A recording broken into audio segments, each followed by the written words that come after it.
Let's get brutally honest. Few things mess with your head more than being deeply connected to someone who suddenly pulls away. You're not imagining it. One day, they're lighting up when your name pops on their phone. The next, you're staring at a screen, waiting, wondering, hurting in silence. And here's where most people get it wrong. They jump to the same old conclusions.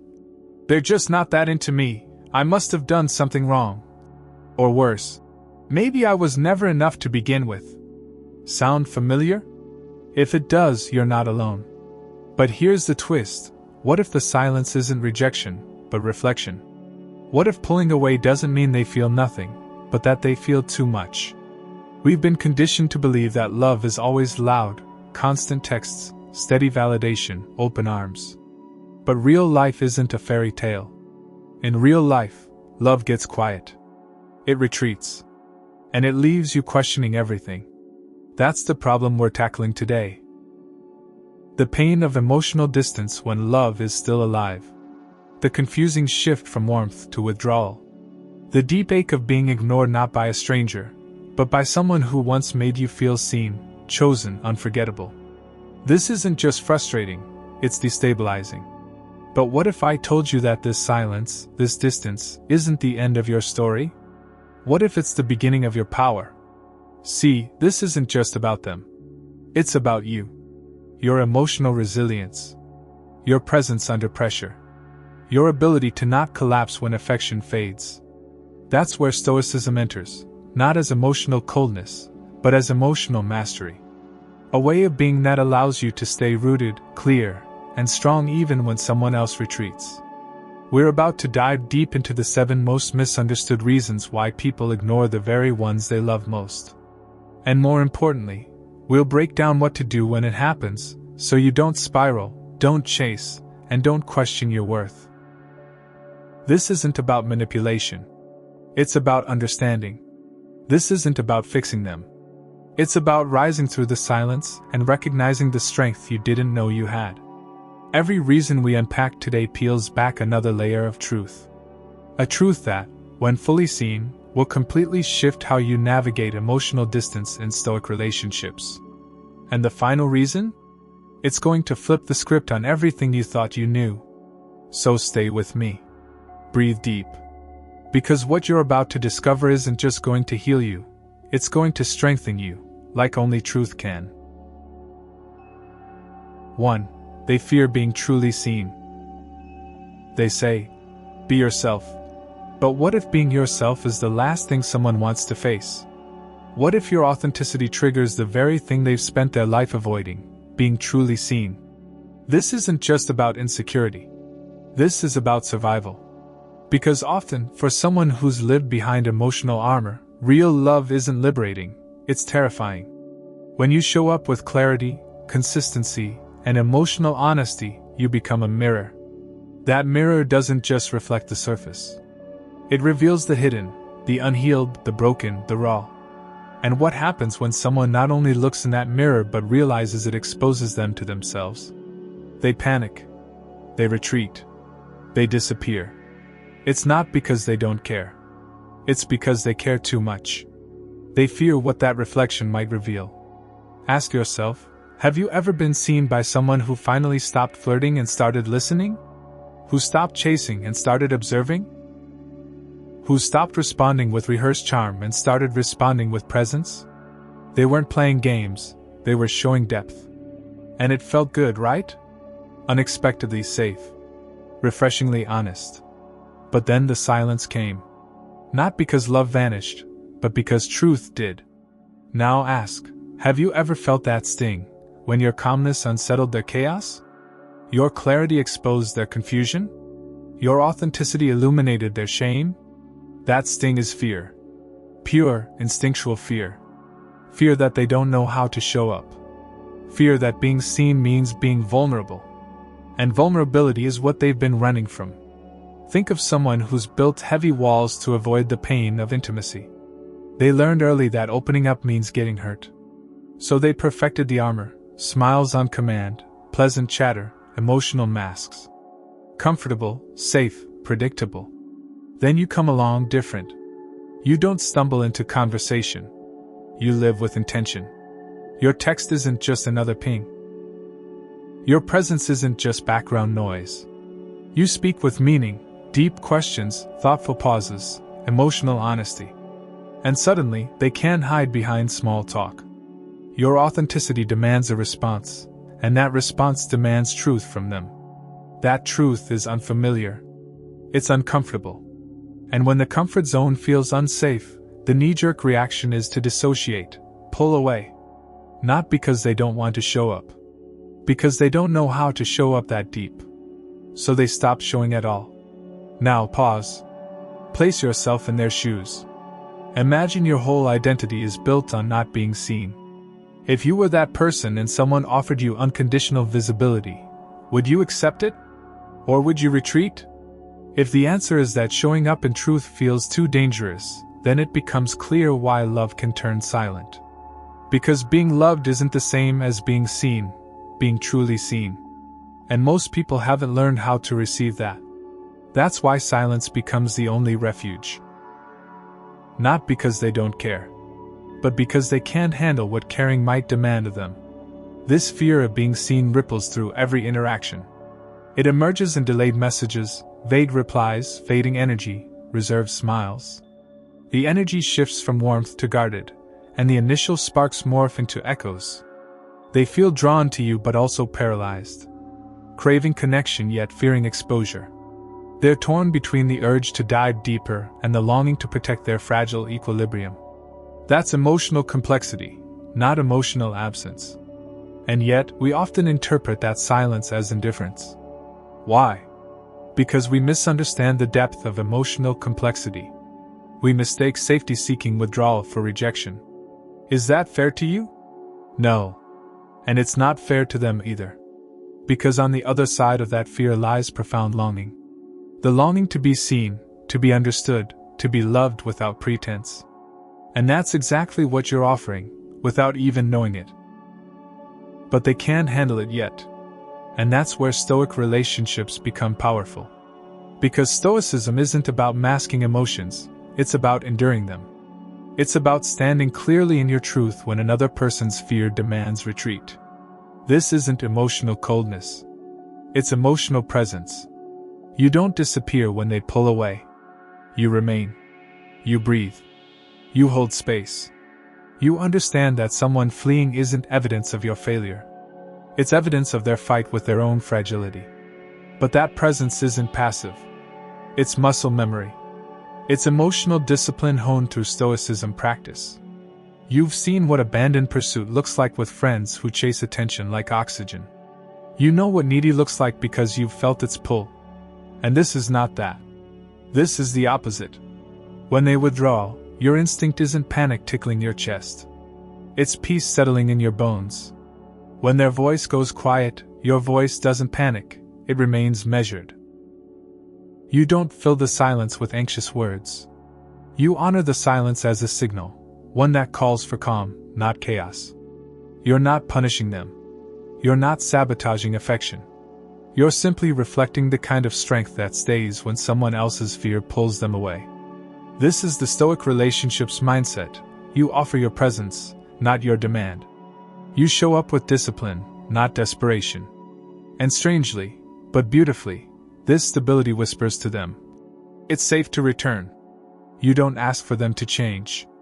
You just refuse to change your stability. Now the question lands squarely on you. Can you be the calm harbor when their stormy seas rise? Can you remain anchored when waves of silence threaten your footing? This is where the true test of Stoicism begins. Not in adversity. Not when loyalty is easy. But in emotional tests waged by silence. Their fear of being seen becomes your invitation, not to chase, but to witness. Not to prove your worth, but to embody it. Because once you prove one thing, you release them to prove theirs, showing up in truth.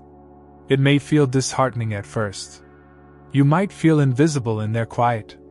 But invisibility isn't emptiness. It's an opportunity. An opportunity to reinforce your identity apart from validation. An opportunity to sit in your peace, untouched by someone else's discord. And you remember the lessons of Stoicism: control your own thoughts. Observe your own responses. Don't be disturbed by what happens. You stay whole. They stay seen. And sometimes, in that space, they begin to breathe again. Not because you chased them back, but because they realize no one was chasing them away. Let me ask you, are you the person who flinches when silence arrives? Or are you the person who leans into it? Who leans into the reflection it provides? If you lean, not to save, but to understand, then you're stepping into the power of Stoic presence. You're no longer defined by their visibility. You're defined by your stability. That doesn't mean you remain frozen, on the contrary. You move forward with grace. With purpose. You cultivate meaning in your own path, because in Stoic relationships, your value doesn't fluctuate with their attention. And here's the paradox: your stillness can be their signal. Ironically, the deeper the fear, the louder your calm sounds. When they're finally ready to be seen, they won't find a reactive person. They'll find a steady one. And that will change everything. Because someone terrified of being truly seen doesn't make peace with love through intensity. They awaken to it through consistency. When you embody Stoic relationships, when you respect yourself enough to remain present without chasing, you do more than cope. You become the living proof of what real connection can be. Not through drama, tearful desperation, or frantic pursuit, but through unshakable presence.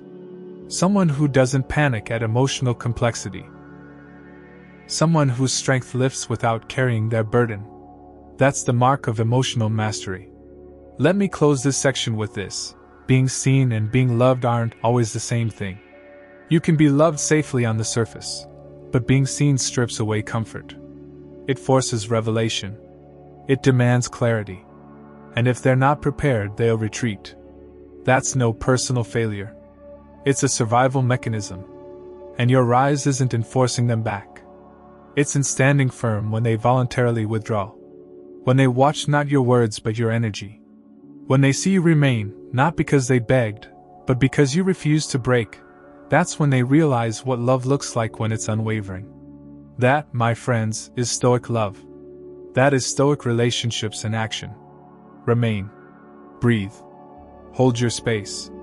And let silence reveal what frantic words cannot. 2. You're the trigger, not the cause.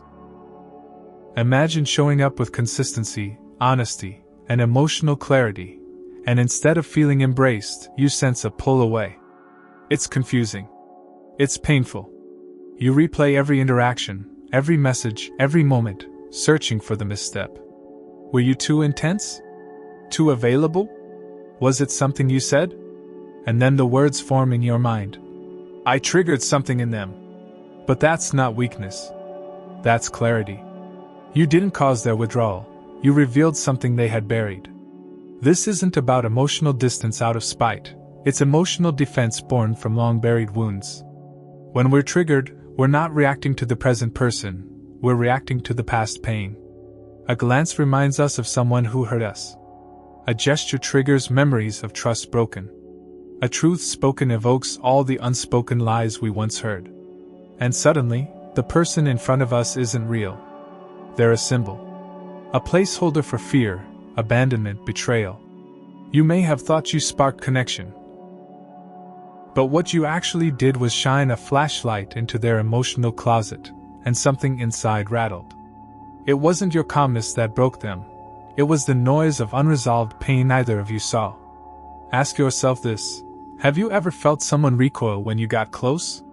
Not because your words hurt, but because your presence held them accountable, to feel, to heal, or simply to be. That recoil isn't rejection. It's self-protection. If you're the one walking into their emotional threshold with intention, depth, and presence, you become a catalyst. That catalyst didn't start the fire, but it exposed it. And when the fire burns old wounds uncomfortable, the survival instinct says, get away. Let's be honest, most of us aren't prepared for this. We're taught to chase connection, to own the affection we receive, to fear disinterest. But what if disinterest wasn't what you were facing at all? What if you were facing emotional flashback instead? When someone you care about vanishes, it's easy to interpret that vanishing as personal failure. But what if it's deeper than that? Deeper than any moment you shared? Deeper than any text sent or left unsent? It's the echo of something they never healed, something they never told anyone. You didn't cause that echo, but you stepped into its path. In this moment, most people would panic. Flood them with messages. Insist. I didn't do anything. Make promises, reassure, over-explain, beg for closeness. It's the human response, linear, urgent, short-sighted. But that's not stoic growth. That's emotional reaction. What if, instead, you saw it as an invitation? An invitation to stay calm. To let the distance teach you something. To let your discipline hold the space, not for them to return to, but for you to stand within. You're not protecting your pride. You're protecting your peace. Because if you let your peace depend on their presence, then you're tethering to a person who's not stable enough to serve as your anchor. That's a stark line, but it's an important one. When you react to their retreat by breaking, you confirm their worst fear, that love collapses when it's needed most. You confirm what they believe about affection. It's fleeting, it's conditional, it's dangerous. So they distance themselves further.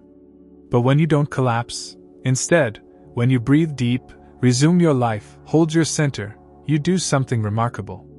You transform from trigger into anchor. You say without words, "This is real. This is lasting. This is not conditional." And that presence speaks louder than any apology, any reassurance, any desperate plea. And yes, this is painful. Watching someone you care about shrink. Watching someone withdraw from your light like a moth stepping away from flame. But here's where real growth happens.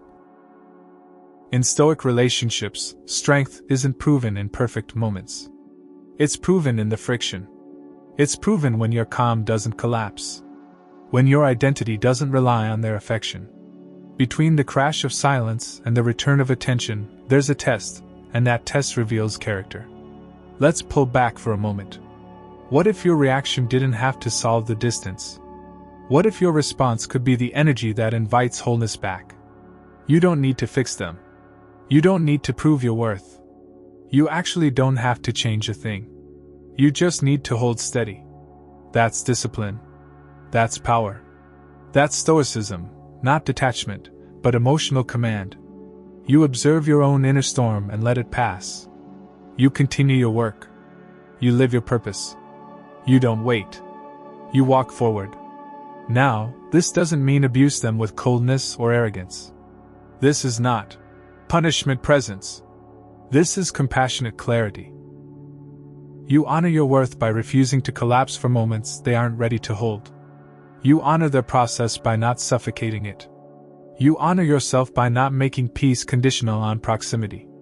Because proximity isn't loyalty. It's convenience. And history shows us that convenience fades when discomfort arrives. But principles, character, those remain. If they return into a stronger person. If they don't, you've practiced peace instead of desperation. You might ask, isn't this selfish? Shouldn't I chase closure? No.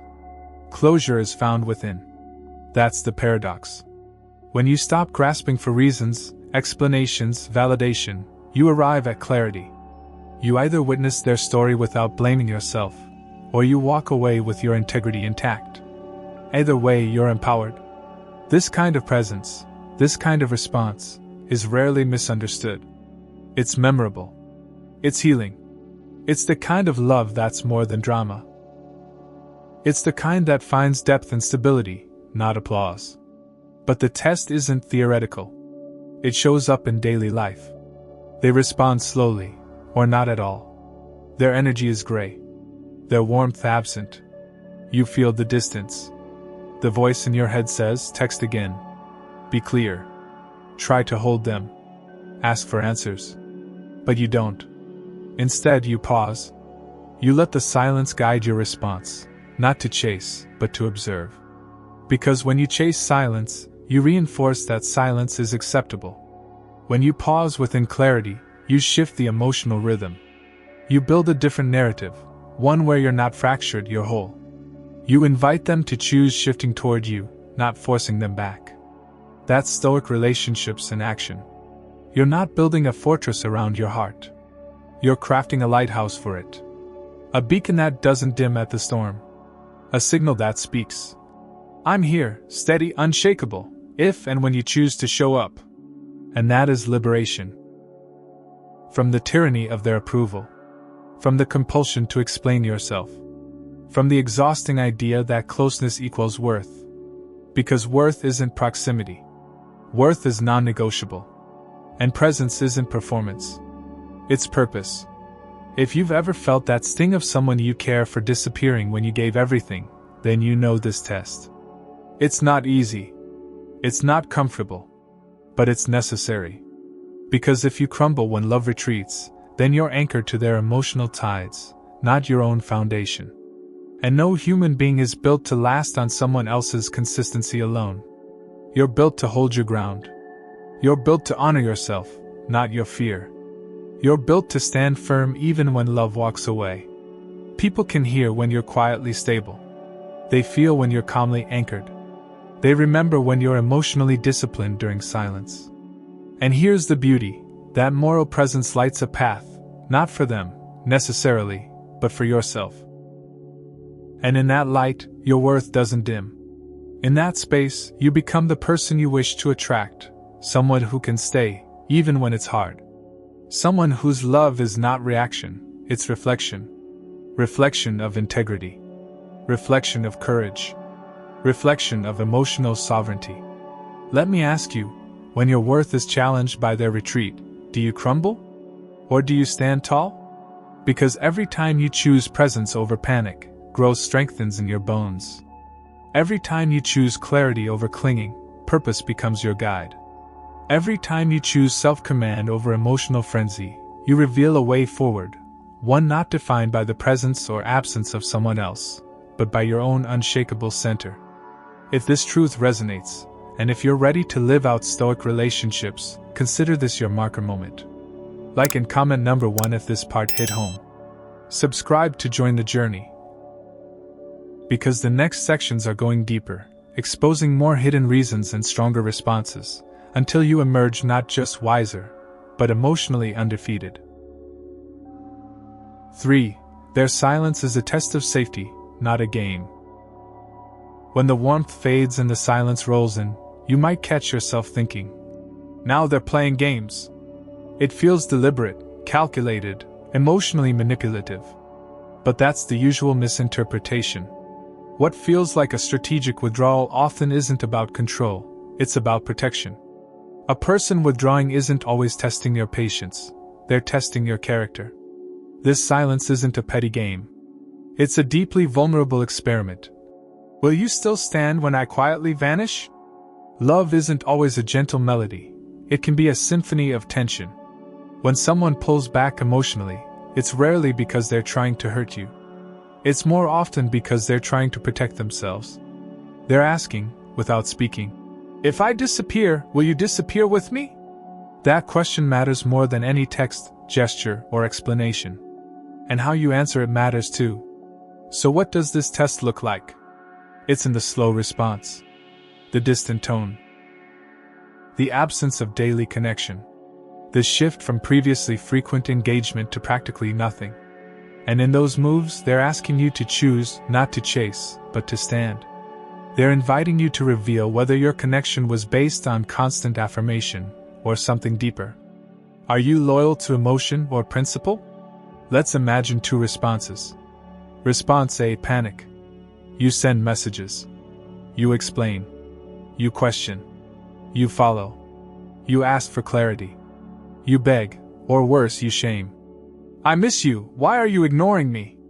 That might provoke them back, but what it really confirms is this: you react based on need. Your calm was contingent on their presence. Your security was conditional. To them, that's not safety. That's emotional fragility disguised as affection. Response B: calm. You pause. You breathe. You continue living your values. You don't need explanations. You assume your principles matter more than proximity. You continue growing, not waiting.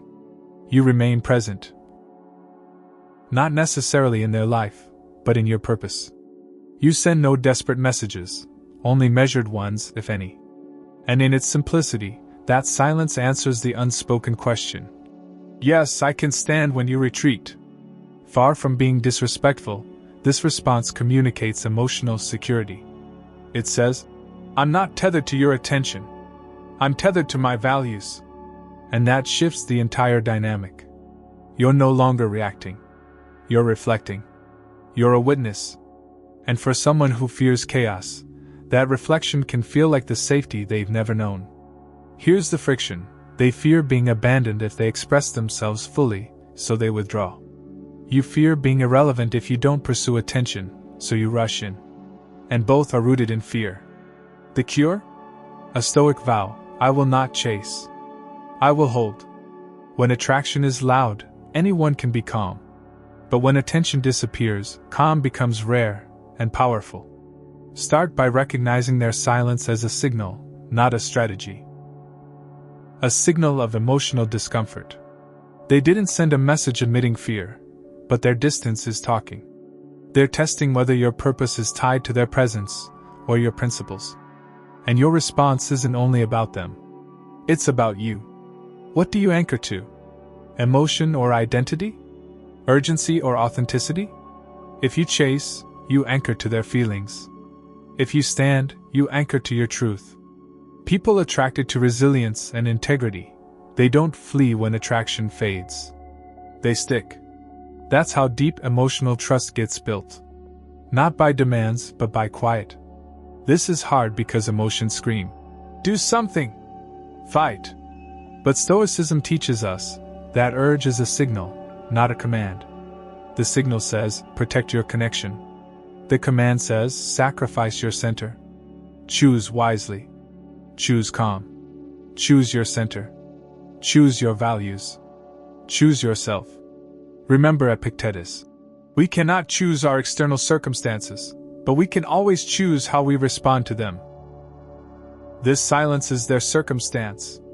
Your response determines how your story unfolds. Will you collapse into their chaos, or will you rise above it? Now consider this: you stay present, not by proximity, but by purpose. You cultivate your values and your growth. You don't ignore them, but you don't chase them. You respect their space, and you respect yourself. Because the difference between chasing and choosing is in wholeness. You know who you are with or without their presence. You remain whole. That shifts the energy. That dissipates their unspoken fear. And it invites connection, not through desperate clinging, but through emotional maturity. In this journey, you stop seeking constant validation. You hold your own. You're no longer affected by the ebb and flow of someone's emotional response. Your reaction isn't dictated by their attention. You respond with clear-eyed calm. And that makes you unforgettable. People don't chase what's chasing them. They chase what's steady. They chase what's unshakable. If you're reading this and an area in your gut tightens with fear, that's good. That fear shows where clarity is needed. It's telling you where you've tethered your value to someone else's validation. Let that discomfort be your map. Return to your principles. Return to your purpose. Return to your practice of Stoic relationships, where love isn't possession, it's presence. Not reaction, it's response. Not dependency, it's discipline. Remember that this isn't about pushing them. It's about growing yourself. And if they can't stand in their own silence while you stand in peace, they weren't ready for this kind of connection anyway. That's clarity, not failure. When silence tries to define your worth, don't let it get the vote. Your worth isn't under debate. Your integrity isn't negotiable. Let that awareness ground you. Let it shape your next steps, not based on reaction, but on calm determination. Because building emotional sovereignty means knowing you're enough regardless of their noise, or their quiet. Here's the Stoic twist: their silence is the test. Your stability is the result. And the outcome? Maybe they return. Maybe they don't. But either way, your power, your clarity, your discipline, they stay. And in Stoic relationships, that's the beginning of real connection. 4. Past pain taught them to fear love. When someone truly prioritizes emotional safety, beyond chemistry or comfort, they're pulling inwards, scanning the walls around their heart, remembering broken pieces. They've been hurt before, deeply, repeatedly, often by the very thing they longed for most: connection. That lingering trauma doesn't just disappear when they meet someone new. It lingers in their nervous system, whispering danger at the first signs of trust. So love's retreat isn't denial, it's survival. Imagine walking into a room where the floor feels unstable, and no matter how steady the ceiling looks, every step echoes with remembered collapse. That's what love feels like to someone with past wounds. Every high reminds them of the low. Every promise of new beginnings points back to old endings. Even kindness can trigger suspicion. Is this just another setup? So they back away, not because the feeling is fake, but because safety is still a mountain they haven't climbed. Maybe you've been the calm island in someone's storm, the one who shows up consistently, who doesn't demand, who brings sincerity, not theatrics. And for a moment, they might have believed in shelter. They might have leaned in, whispered vulnerabilities, imagined chapter 2. But like a frightened bird sensing a nearby storm, they collapse back, because closeness triggered their past. Your warmth reawakened their old, unhealed shards. It's nothing you did. It's everything they're carrying. Herein lies the Stoic test. You can interpret their retreat as rejection, fueling insecurity and chase, the default reaction. Or you can see it as trauma's echo, triggering a survival response. You can respond with empathy and clarity rather than frustration. You can ground yourself not in their return, but in your own emotional home. You can pause, not to prove them wrong, but to honor your peace. And in doing so, you demonstrate a profound form of strength. One that doesn't need to be needed. One that doesn't require explanation. One that simply stands. Take a moment to feel the weight of this. Their distance may be constructed on memories you didn't create, but your clarity can carve the path forward, one that honors both their past and your peace. You're no fixer. You're a witness. And if when they return, they may come weary, but they'll come remembering this: you stayed. You didn't chase. You didn't collapse. You held space for their return without sending invitations to flee again under pressure. Here's where Stoicism and Stoic relationships shine. You're embracing tension without needing resolution. You're holding space for healing without taking it upon yourself. And you're showing, through quiet consistency, that love, or your form of love, is not a pressure cooker. It's a slow fire that you choose to keep lit, regardless of external attention. In contrast, desperation behaves like dousing a flame when the wind picks up. It smothers potential before it has a chance to grow. But quiet grace cultivates endurance. And people respond to that. Because at some point, fatigue from drama becomes more painful than the fear of vulnerability. And when your presence becomes a grounding force, they begin to consider that maybe love doesn't have to hurt so much. Maybe this is a different kind of love. And that surrender, to cautious possibility, is powerful. Does that mean they'll always return? No. Healing isn't linear. But your integrity remains. Your calm remains. And your emotional sovereignty, your ability to breathe through the pull and the retreat, remains. And that is magnetic because it's rare. In a world of emotional fireworks, slow, steady warmth can ruin the narrative, but often in the best way. So what do you do while they process? You continue growing. You deepen your purpose. You refine your values. You cultivate friendships, disciplines, practices that don't need their presence to sustain. Because in relationships, or in solitude, you remain internally prolific. You don't stop. You don't wait. You live. And the result? Whether they return or not, you win. You win peace. You win clarity. You win the freedom to align with who you are, unconditionally. Let's be honest, this path isn't easy. It's easier to chase, to loom, to drown in knowing what they're thinking, or blaming yourself for how they behave. But that's not resilient. That's reactive. And reactive love, no matter how intense, is still fragile.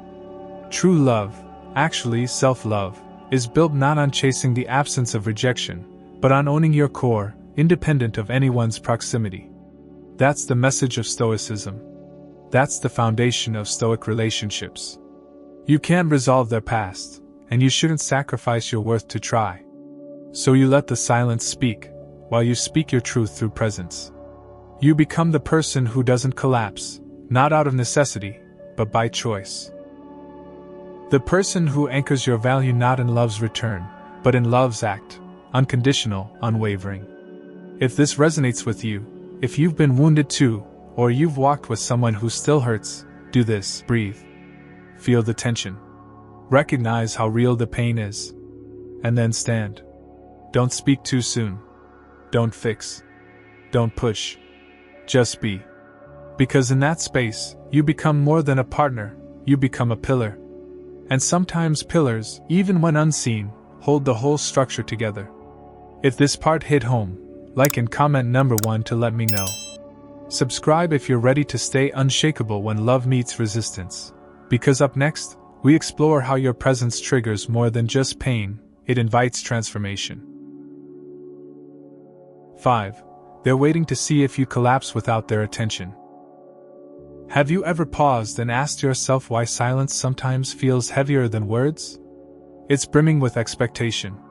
A space where someone is quietly watching, not just to see if you'll chase, but to see if you can't stand without their attention.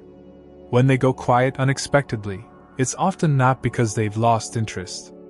It's because they need to know if your affection is conditional, dependent on them, or foundational, rooted in your values. That unspoken pause is a test of whether you're anchored to them or anchored to your identity. If they withdraw their attention and a part of you starts to unravel, then you're attached to their presence as your axis, not to your own center.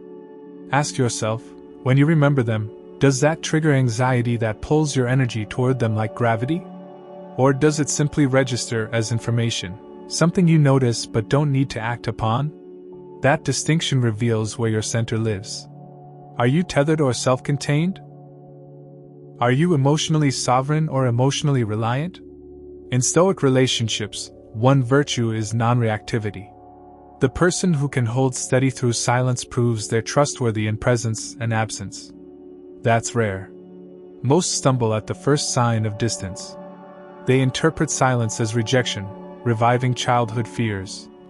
If someone doesn't want me around, there must be something wrong with me. But in truth, silence often reflects testing, not rejection. To someone whose past connection came with conditions or emotional outbursts, the stable presence is suspicious. They wonder, if they stick around when I pull away, what's in it for them? Then silence becomes their experiment. They pull back to see if you'll chase. They dial their attention back to determine if you need them to anchor yourself, or if you're already anchored. Picture a conversation in slow motion. They stop writing back. Instead of urgency, your pulse slows. Instead of desperation, clarity blooms. You ask. They must be busy, no rush. You move on with your day. You don't spiral. Why? Because you've internalized something important, that your life, your peace, your purpose isn't dependent on their responses. That's the power of Stoicism. That's emotional sovereignty in action. And witnessing that response can be the signal they never expected. A whisper like, "This isn't a game. This is discipline and heart." You're proving not with words but with actions, you don't chase. You don't beg. You don't crumble. You let silence sit there as you walk into your rhythm. You disrupt the narrative most people live, that attention defines value. You show that value emanates from who you are, not how much someone confirms it. Who you are is stronger than the volume of someone's affection. That's why they test. They listen to your silence as much as your words. They watch your direction when you're not looking at them. They listen for your pulse when the attention stops. And if that pulse still radiates certainty, they realize they aren't dealing with a follower. They're dealing with a foundation. When someone withdraws attention, there are two basic responses: panic and patience, collapse and composure. Panic reacts. Patience observes. Panic clings. Patience stands. Notice how clinging often sabotages connection, leading to more distance, more anxiety. But composure prompts curiosity. They look at you thinking, "Who are you when I'm not there?" That's not curiosity driven by attraction. That's curiosity driven by respect. And in time, respect evolves into deeper trust, and deeper trust, into intimacy. But intimacy born from chasing? That's brittle. Intimacy built on calm? That's toughened by resilience. Yet many people don't know this, because emotional scripts aren't taught in schools. We learn that affection is something we earn by trying harder. We believe we must fill silence with words, actions, texting, calling, surprise gestures.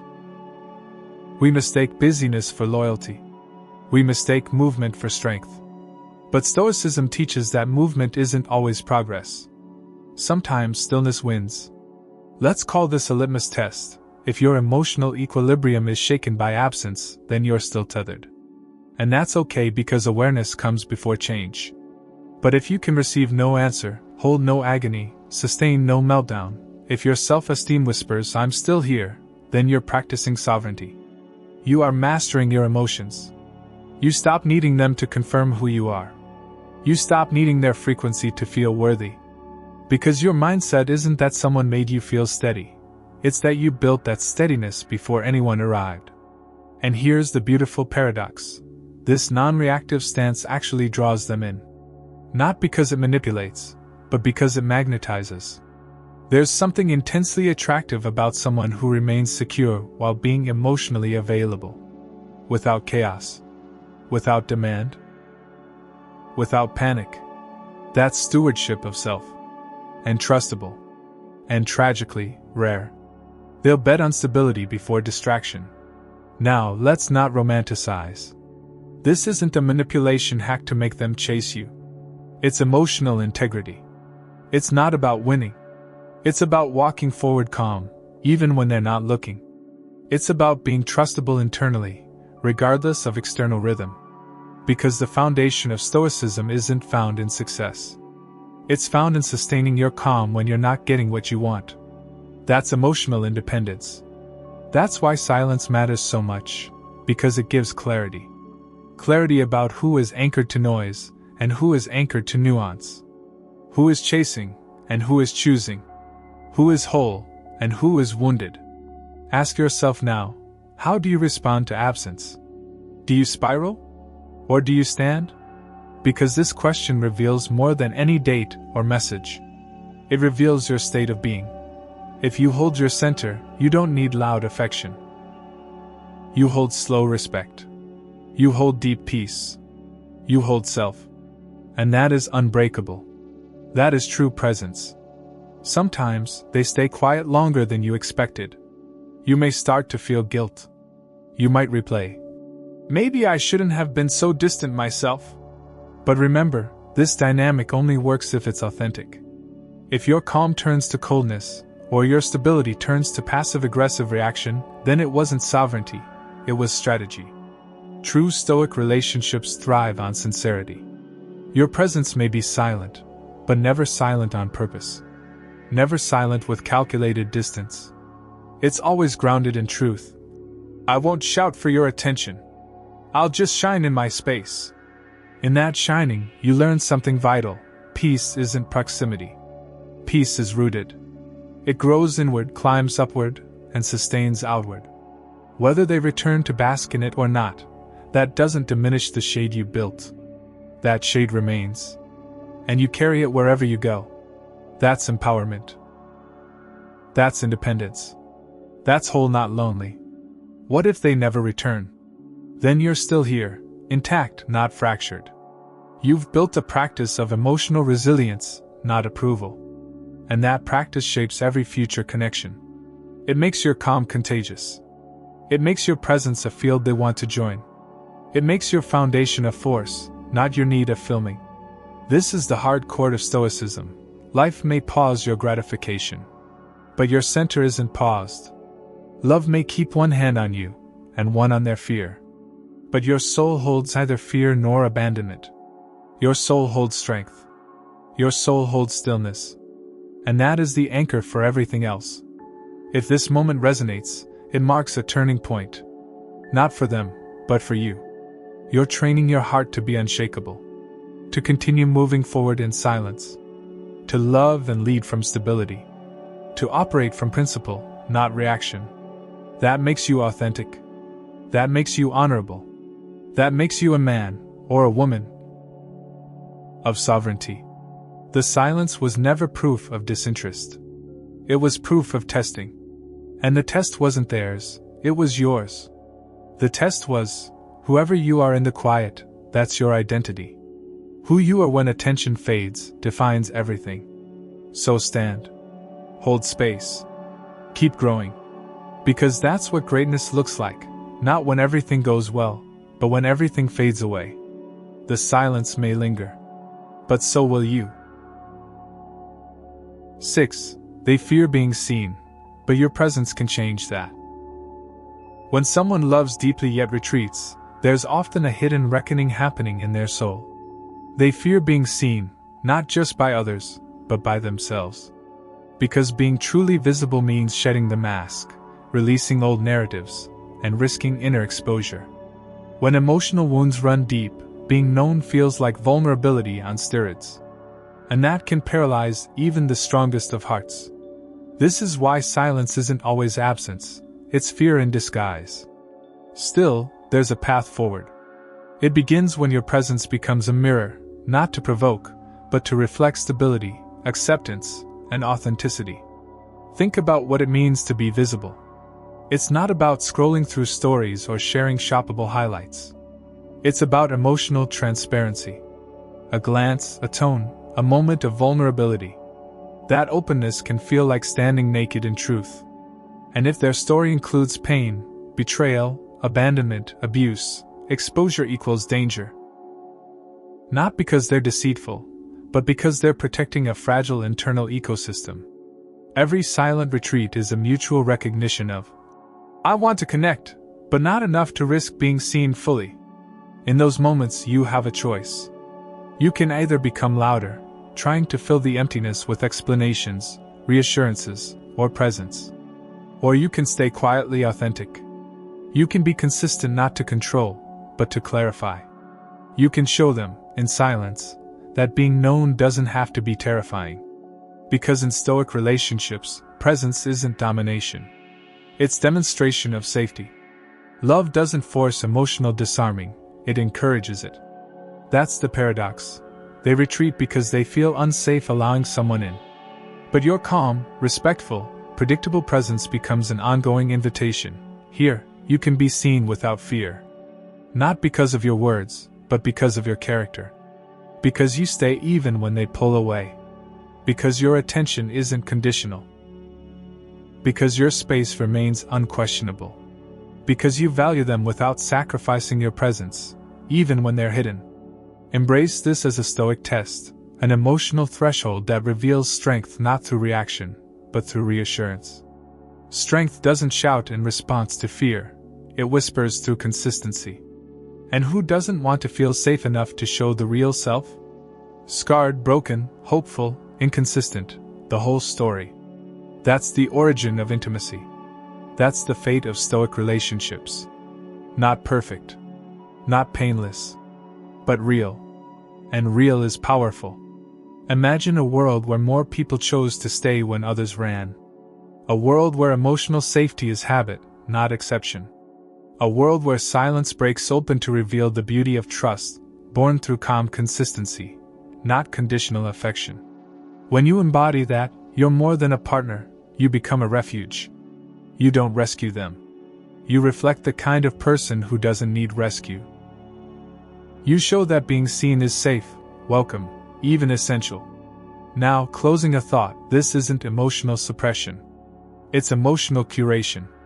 You don't lock away your feelings, you elevate them through measurement. You don't restrain your truth, you refine how and when it interacts. It's Stoicism in relationships. Love and leadership aligned. Presence and purpose welded. Authenticity and boundaries balanced. If this section spoke to you, if this message reminds you that connection doesn't have to be conditional, like and comment number 1. Subscribe to stay grounded in your emergence, not driven by noise, but drawn by truth. We've navigated a journey, 7 profound reasons why someone can be deeply in love while simultaneously retreating into silence. We examined the fear of being seen, the unhealed wounds triggered by authentic presence, the need for safety tests, the trauma-etched fear of love, the hidden experiments of silence, and the unspoken invitation that depth demands. We witnessed how emotional independence, stoicism, and unwavering presence can rewrite narratives built on insecurity and fear.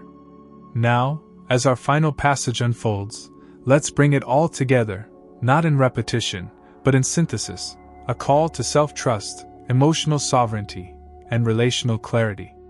You might be asking, where do you go from here? After learning why someone might pull away even when they care, how do you step forward with clarity? Here's the truth. There's no magic button that repairs other people's fear. But there is a way to a different outcome, your unwavering clarity in presence. There's power in how you choose to respond to emotional withdrawal. Not by fighting silence, but by meeting it with measured integrity.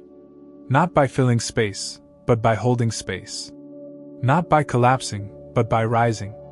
First, recognize your refusal to chase emotional validation as an act of self-honor. You're clearing your energy field from dependency, deserving credit for anchoring in your own self-worth, especially when everything inside you screamed, "But they care. They'll come back if I fight hard enough." And yet you didn't. That's not withdrawal. That's discipline. That's purpose. That's emotional independence. That's stoic strength. Second, understand that silence doesn't equate to threat, it signals emotion. Emotion is not logic. It's layered. Retrieving someone who's pulled away isn't about following linear scripts. It's about seeing the backstory, the field of emotional hazards they're navigating. Trauma, fear, vulnerability, all weapons against closeness. In observing that, you stop personalizing silence and begin contextualizing it. And when you honor someone's emotional process without scrambling to fix it, you elevate yourself by refusing emotional immaturity. You respect complexity. You become a refuge for real connection. Third, embrace your calm as an invitation, not a bargaining chip. By staying silent with instability, you prove that your presence is not transactional. That love is not earned with panic but extended with principle. You model what nature rarely does, steady nurture through quiet strength.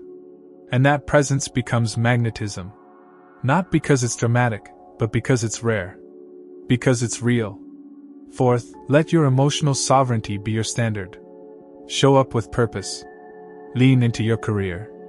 Cultivate your friendships. Hone your craft. Deepen your friendship with yourself. Build a life so rich that someone's silence becomes observation rather than defeat. In the friction between their retreat and your persistence, you uncover the secret that Stoicism has always taught: your reactions are within your domain. Other people's choices are not. And when you honor that boundary, you reclaim your power. Fifth, know that genuine connection doesn't ask for frantic proof. It waits and observes. It trusts vulnerability when it deserves it. It steps toward release when it's safe. It listens to the quiet voice of consistency, not the shriek of desperation. And when you practice that in your days, your relationships, whether romantic, professional, familial, become more resilient, more truthful, more honoring. Sixth, faith in quiet strength often yields clarity. People who once hid in their silence find their rhythm again. They remember someone who never flinched. They realize, this is different. Connection returns not because they were coerced, but because something fundamental shifted. A perception changed. Trust became proven not by words but by presence. They see the whole you, calm, confident, centered. And in seeing that, they don't just rediscover affection. They see stability, and that is an entirely different catalyst. Seventh, and this is essential, if silence continues, it's not your failure. You're not obligated to reason over someone's hesitation. You're not required to ensure they heal. You're only responsible for your growth, your integrity, your actions. If love isn't mutual, if they continue to hide, if absence persists, You remain untouched, not because you lack emotion, but because you chose sturdiness. You hold no regrets about showing up as you did. You didn't collapse. You didn't abandon yourself. And that is strength. That is dignity. That is maturity. When someone doesn't step into safety, your stability becomes the benchmark. And what you built through this becomes a beacon for anyone else brave enough to meet your grounded presence. That is the power of Stoic relationships, not in emotional games, not in transactional actions, but in clarity. Not in performance, but in practice. Not in momentary feelings, but in structural character. Remember, relationships don't always teach you about others. Often they teach you about yourself. They ignite reflection. How anchored am I? How conditioned by attention have I become? What does emotional sovereignty even look like in my life? In the answers, you either find yourself digging deeper or standing taller. Because silence is a mirror.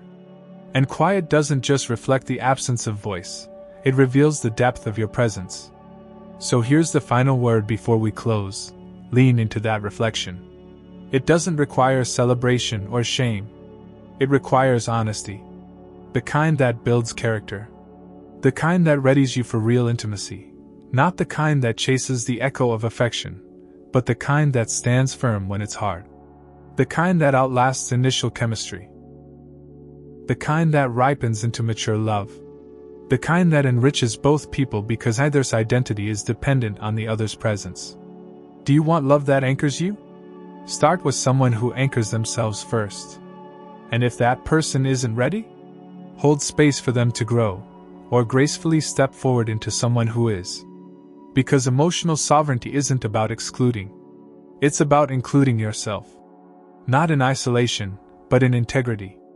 At the end of all this, I hope you see, the silence wasn't proof of their feeling less. Maybe it was proof of them feeling too much. Maybe it was proof of them needing you to stand when they couldn't walk. And maybe most of all, it was proof for you that your peace doesn't depend on anyone's response. That you can live with presence even when attention is absent. That your growth doesn't demand their participation. That your worth isn't negotiable based on someone else's emotional capacity.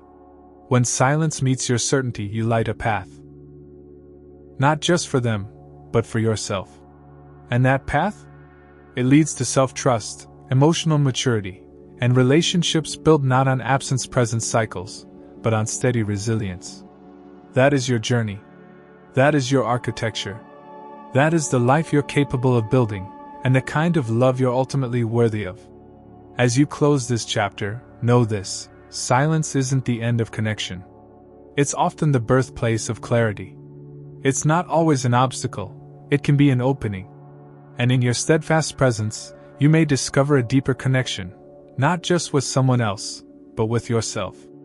And once that connection is built, everything else changes, because everything starts from strength.